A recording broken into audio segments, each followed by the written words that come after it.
Hi everyone. So my apologies again for updating this very late.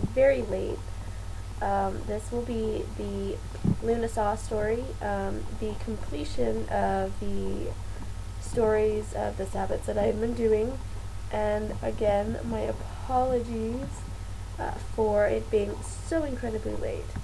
So I hope you enjoy, and this is the final one, so there you go. Grandfather, grandfather, you promised to tell us the story of the first harvest. Will you tell us now? Asked the little girl as she tugged on his pant leg. The grandfather, with his feet propped up before the fire, opened one eye and looked down for a long moment at his granddaughter. Then he smiled and opened his other eye and looked around at the other children gathered around him, all sitting in a circle. Of course I will tell you the story. But I must warn you that this story is not a completely happy one like the others. Are you sure you want me to start? When he saw nods all around, he nodded himself, and with a breath he began. Now if you remember in the last story, the gods had went on a holiday after they were married. Joined together in love, they felt as if nothing could happen to them. Well, at least the god did, for the goddess, mother of us all, knew something that no one else knew. So in sadness she came to her husband and told him her secret. My love, I carry within me a child. The child will be your doom, for he comes to rule over the autumn and the winter that is coming upon us. There is nothing that you can do. I just felt that I must warn you. As the grain rises, so do you rise. And as the grain is cut and falls, so do you fall and go into Summerland. For such was the nature of the magic that we worked in the spring.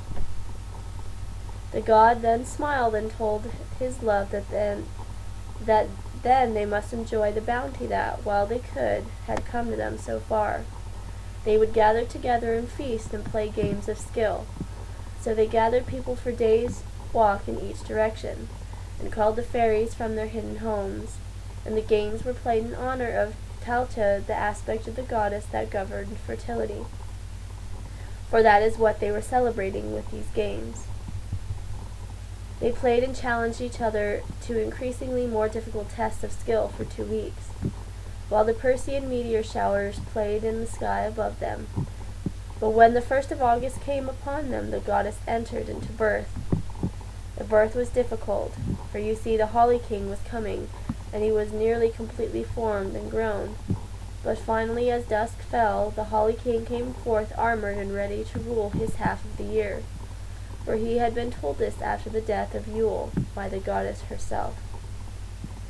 Unwilling to fight, the Oak King smiled and bowed his head in defeat and laid down his sword and walked away into the dark.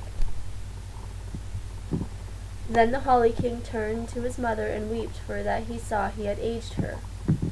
Her hair was now streaked with white, and her beauty was now regal and more mature. He called for attendants to take care of her, to find a place for her to rest. And he went to what was now his throne, and sat with his drinking horn, and thought about how to make amends for how much hurt he had already brought to the earth. So you see, children, this is why we have the Taltian games at this Sabbath.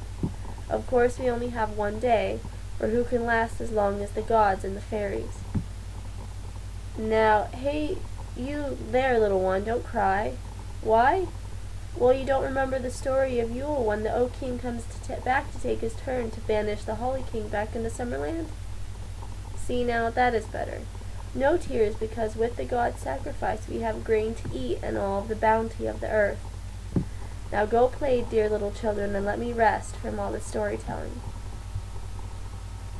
And as the children ran off to thank, and some to give thanks for what they have received, the grandfather returned to his nap, with his feet propped up and his hands folded in his lap.